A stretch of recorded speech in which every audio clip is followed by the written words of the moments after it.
Hey guys, welcome back to my channel. I think it's approximately been around a month already since I last posted my video, and if you guys want to check it out, it's about my tips about taking the nursing licensure examinations, which unfortunately is I think cancelled or moved to a later date because of the ongoing pandemic. So speaking of the pandemic, I'm just gonna give you guys an update about what's up. Sorry, our dog is currently making a lot of noises right now, but yeah, it's already been almost a month since we finally found out that our province is not COVID-free anymore. We have a couple of positive cases already, and it undeniably and clearly did cause panic and worry in most people, and I think it also made a couple of assumptions and beliefs about our healthcare professionals that eventually led to some forms of discrimination, which I think is not helping anyone at all. So aside from the ongoing fight against COVID-19, discrimination also became one of the many battles our healthcare professionals are currently fighting right now. So as a nurse and as a strong believer that making information available to everybody would really help in making better citizens, I realized that maybe I should make a video about the basics when it comes to communicable diseases, like how we acquire them, how we strengthen our immune system, and things like that. So I decided to make this video for you guys to know or learn about communicable diseases from a healthcare professional and not just from haka-haka or chismis or anything like that. So without further ado, in this video, I am going to answer hopefully 3 questions. So the first one is, why and how is discrimination happening here in the Philippines? And number 2 is, what do I need to know about communicable diseases?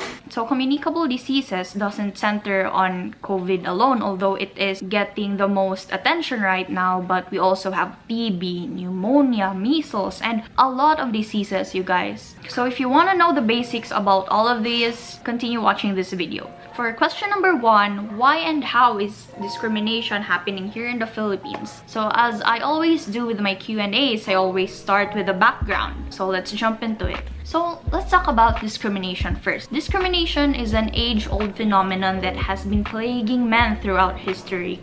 Early Christians were discriminated against by the Romans because of differences in belief.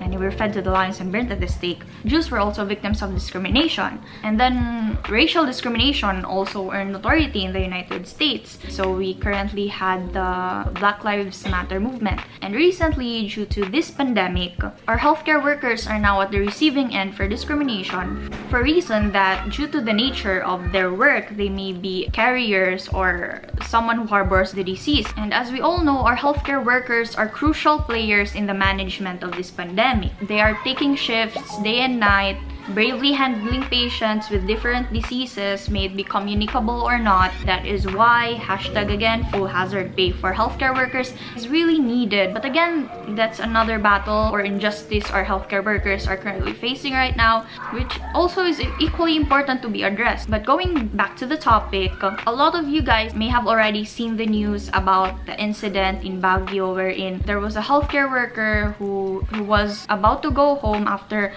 a long day at work, and then a couple of people started assaulting this healthcare worker and pouring acid and things like that, which is basically is very alarming. Like, why would you guys do that? And also there are a couple of incidents that may or may have not been reported in the news that is happening nationwide. But in order to help everyone involved, I think it is just important that we give due respect to everyone, regardless of whatever their work may be or their status or their skin color or whatever, because it is just our right. You know, it's a basic human right. It is something that you cannot take away from a person. It is already with them the moment they are born. And also to help the community, please just iwasan natin ang mga chismis and be slow to judge or label people, especially if you're just making an assumption or you don't have concrete basis when it comes to that. But again, maybe some of you guys may have done some actions that resulted to this due to the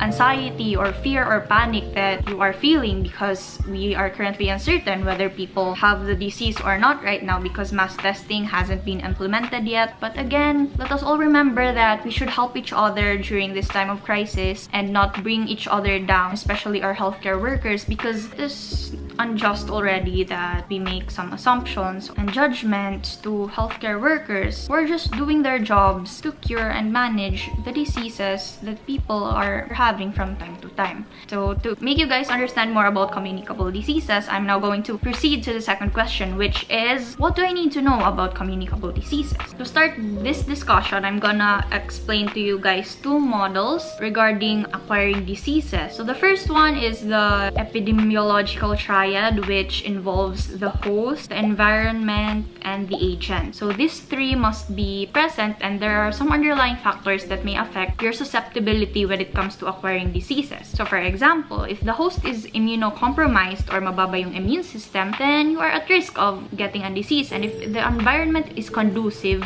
wherein like sanitation is not that good, again, you're more susceptible to getting a disease. And also the agent, so we have a lot of factors. So an agent may have high pathogenicity, so it is the capability of a microorganism to cause an infection. And then there is also virulence. And also for the second model is we have the, I don't think it's not a model, but the chain of infectious process. From the word itself, it's a process, meaning may steps siya. So let's start with the causative agent. So for a disease to happen, you must have a causative agent, which may be a bacteria, a virus, a protozoa, a fungi. Okay, so let's say meaning bacteria. So diseases that are bacterial in nature may include pneumonia. What else?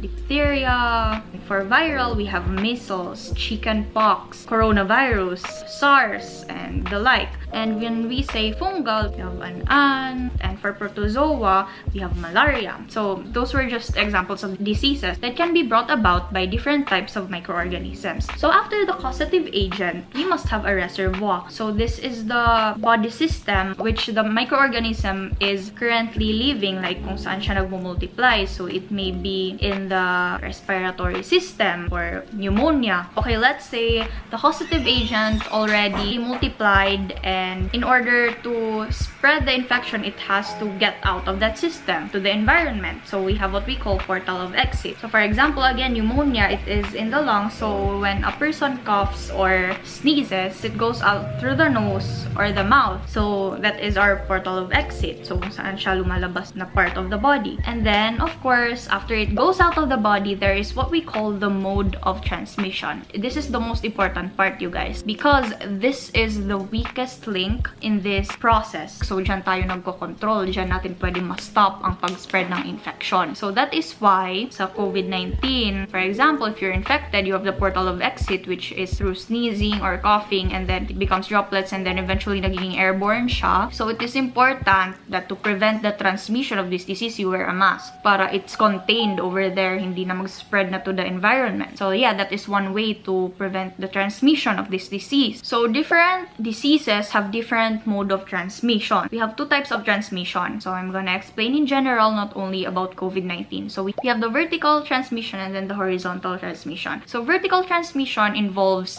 passing the disease from the mom to an unborn child. Usually this is exhibited in viral infections because yung mga virus, they are very small and they could, you know, penetrate the placental barrier. So that is why mag-watch out yung mga pregnant women when they get German measles or Zika virus and a couple of viral diseases, because they can be teratogens depending on which trimester you are currently in. So yeah, vertical meaning like from mom to the baby, vertical. And there is also the second one, which is horizontal transmission, meaning from person to person. So it can be through contact. You can get the disease when you get close contact with someone. So that is direct contact. And then we have also indirect contact, wherein there is an intermediary object. Kunyari ako, I'm infected with a certain disease, then humawak ako dito, and then eventually may nagka-contact din sa thing na hinawakan ko, then yeah, eventually that person will also get the disease depending on the conditions or the immunity that she is currently in. Then aside from contact, we also have what we call droplets. So through sneezing, coughing.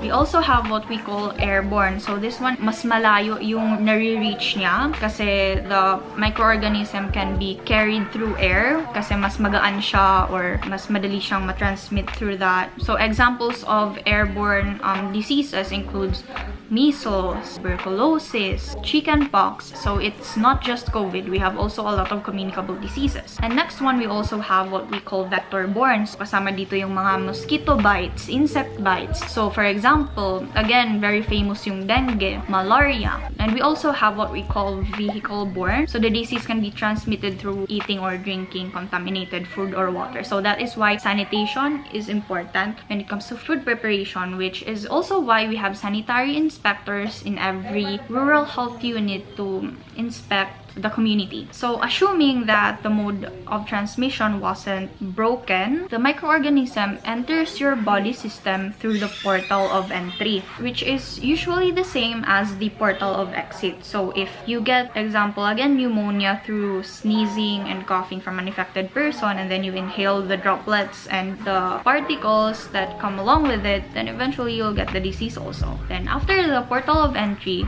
na pumasok na sa body mo, you then become the susceptible host, then eventually you harbor the microorganism or the causative agent, and then it would again multiply in the reservoir depending on the part of your body affected, and then portal of exit na naman, then mode of transmission to another susceptible host. It goes on and on and on. So explaining the susceptible host, when we say susceptible, it is the degree of resistance of a certain person to a disease. So again, people have different susceptibility depending on whether a person has a comorbidity, or if a person is taking some drugs or medication that may eventually lower his or her immune system, or depending if a person also has been exposed to that disease na. So if a person already has been exposed to the disease, the body may have already created some antibodies, wherein if he or she encounters that same disease again, the body is more prepared in fighting it off. So under the susceptible host, we have 4 types of hosts. So we have first the patient, the carrier,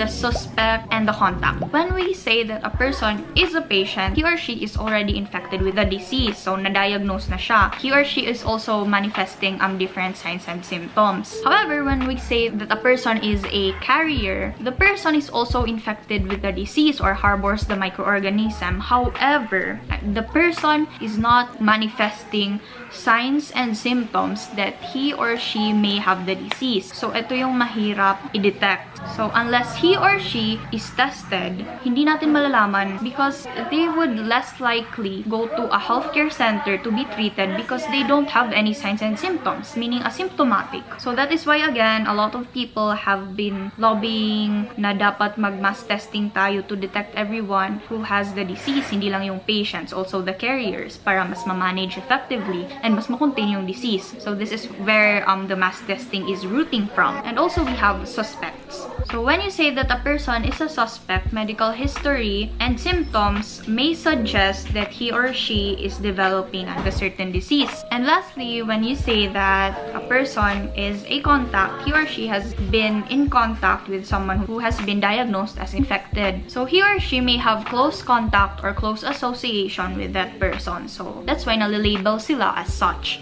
So these are the 4 types of hosts if you guys get confused with the differences of these 4. So again, since mass testing is not yet implemented here in the Philippines, it is important that we do some common measures that may boost our immune system so we could decrease our susceptibility in acquiring or such communicable diseases. Because again, it's not just COVID-19. You also have to watch out and prevent acquiring other diseases as well. So included here in boosting our immunity, of course, we have getting enough sleep, improving the quality of the food you eat, and a lot of things. You know, there are a lot of posts regarding boosting your immunity right now, so I'm not gonna dwell on that already. I'm gonna dwell on the reason why you need to do it, okay? As I have mentioned before, the degree of susceptibility of the host matters whether a person can become easily infected or not. So we have 2 types of immunity. First is what you call the natural immunity, and the number 2 is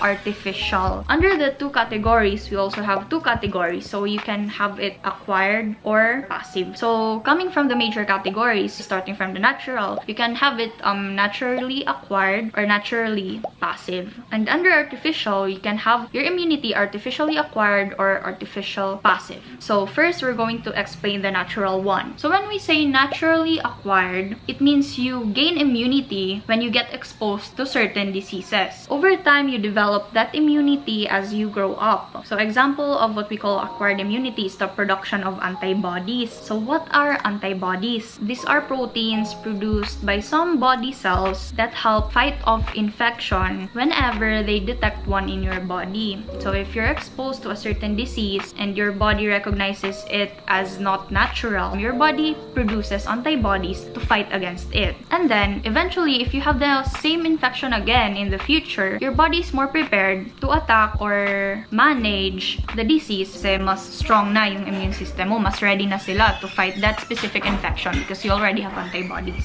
So next one, we have what we call natural passive. So passive meaning nilipat lang sa'yo. It wasn't actively produced by your body. So examples of natural passive means of increasing immunity is through like breastfeeding for babies. For example, because we have immunoglobulin A, which is transferred from the mom to the baby through breastfeeding, and we also have placental transfusion, which involves what we call IgG, common board exam questions, you guys. So yun, mas nagiging strong yung immunity ng baby. That is why breastfeeding really talaga is highly recommended, especially during the first 6 months after giving birth. So that is our natural means. And then we also have what we call artificial means. So we have what we call artificially acquired. So it is intentionally given. So unlike sa natural acquired kanina wherein you get the disease, dito sa artificial acquired, like it is induced through vaccines. Kasi when you are given vaccines, your body will produce the antibodies needed para in the future, if you encounter the disease talaga and then it attacks your body, mas madali nang ma-fight off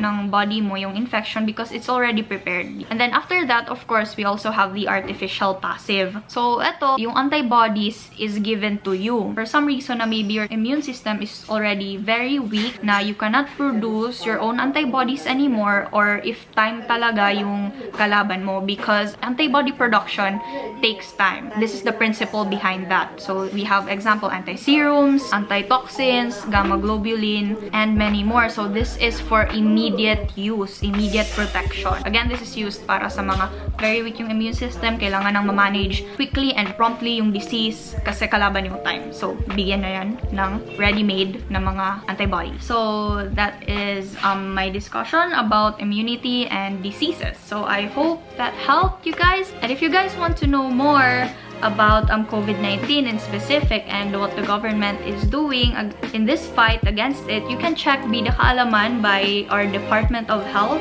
wherein they do a series of videos wherein they differentiate common misconceptions and what are the things that are being implemented by our national government right now. So this pandemic may have caused a lot of plans to be cancelled or postponed, and it may feel that it has been going on for so long already, and it may have caused uncertainty and some sort of confusion to all your plans or what will happen in the future.